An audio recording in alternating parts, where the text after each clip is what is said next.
Avoir une table bien mise, c'est bien. Savoir comment se tenir à une table bien mise, c'est mieux. Voici les règles de savoir-vivre à suivre lorsque vous vous trouvez à un dîner formel ou à un grand restaurant étoilé. Sachez qu'on tient la fourchette de la main gauche, comme ceci, et le couteau de la main droite. L'idée est de se servir le plus possible de la fourchette et le moins possible du couteau. Le couteau s'utilise uniquement pour le fromage et la viande. Par exemple, pour le foie gras, on utilise la fourchette. On n'utilise jamais le couteau pour le foie gras. On n'empoigne pas son couteau. On le tient normalement par l'extrémité du manche, avec l'index qui guide le mouvement.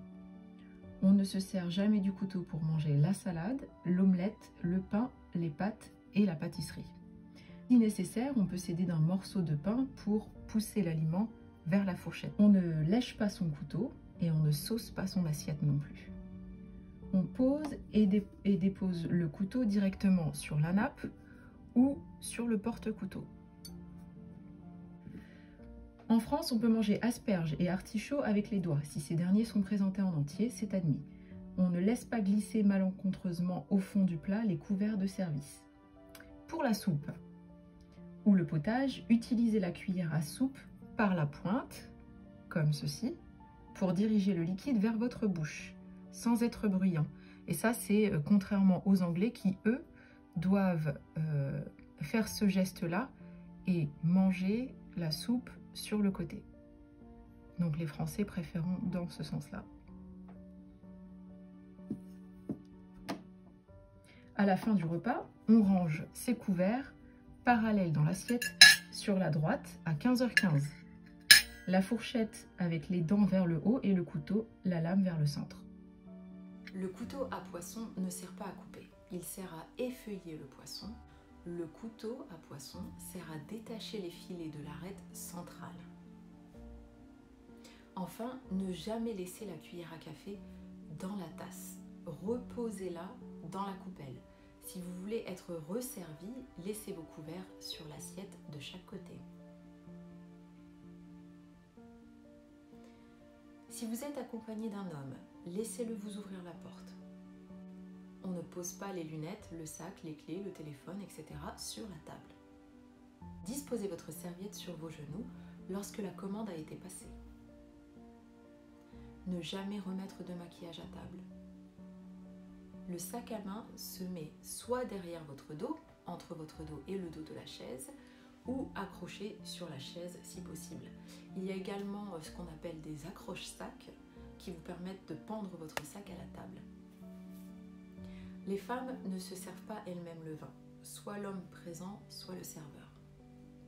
Faites attention à la manière dont vous appelez un serveur. On ne claque pas les doigts, on ne crie pas « garçon » et on attend de croiser son regard et on lui fait signe de la main. Lorsque vous êtes prête à passer commande, fermez votre menu et posez-le sur la table. Ce sera une indication pour le serveur que vous êtes prêt à commander. Si vous avez besoin d'aller aux toilettes, excusez-vous sans donner d'explication. Pas besoin de rentrer dans les détails du pourquoi vous vous levez. Bon appétit ne se dit pas. Cependant, cette expression est devenue tellement courante qu'il serait presque perçu comme impoli de ne pas le dire et de ne pas dire merci si l'on vous dit bon appétit. Alors je vous déconseille de le dire tout simplement parce que vous êtes une personne raffinée et élégante, mais si quelqu'un vous dit bon appétit, dites merci. Et vous verrez d'ailleurs que dans les grands restaurants, ils préfèrent dire bonne dégustation. Sachez qu'en tant que femme, vous êtes chargée de la conversation.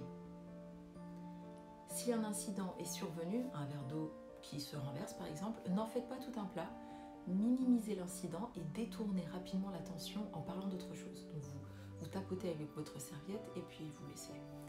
Évitez les traces de rouge à lèvres sur les verres.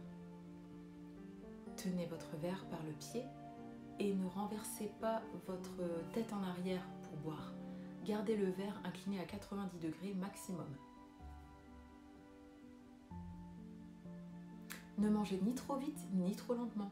Suivez le rythme général pour éviter d'avoir fini avant tout le monde ou d'être à la traîne.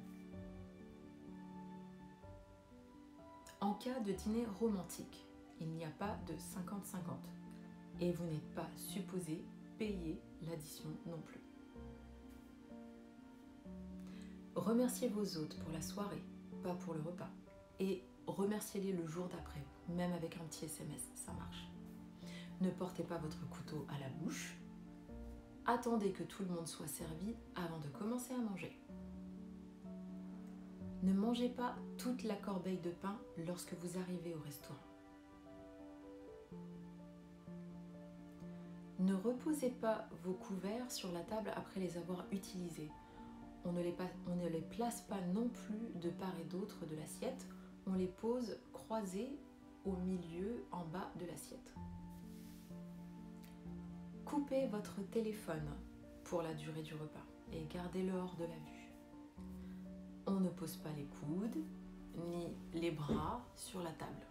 Donc ni comme ça, ni comme ça. Fermez votre bouche lorsque vous mâchez. Si vous faites tomber un couvert par terre, ne le ramassez pas vous-même. Demandez simplement au serveur de vous en apporter un propre. Ne soufflez pas sur votre nourriture pour la refroidir. Attendez tout simplement. Ne posez pas votre main sur votre verre pour indiquer que vous ne souhaitez pas de vin. Dites simplement non merci.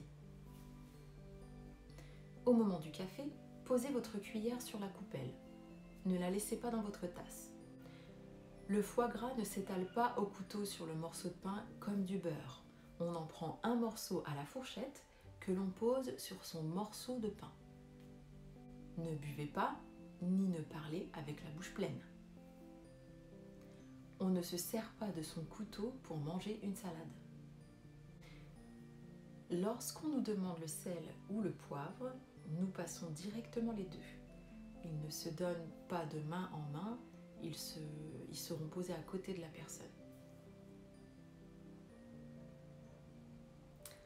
En cas de déjeuner ou de dîner d'affaires, la personne qui organise la rencontre invite. Par conséquent, elle paiera l'addition.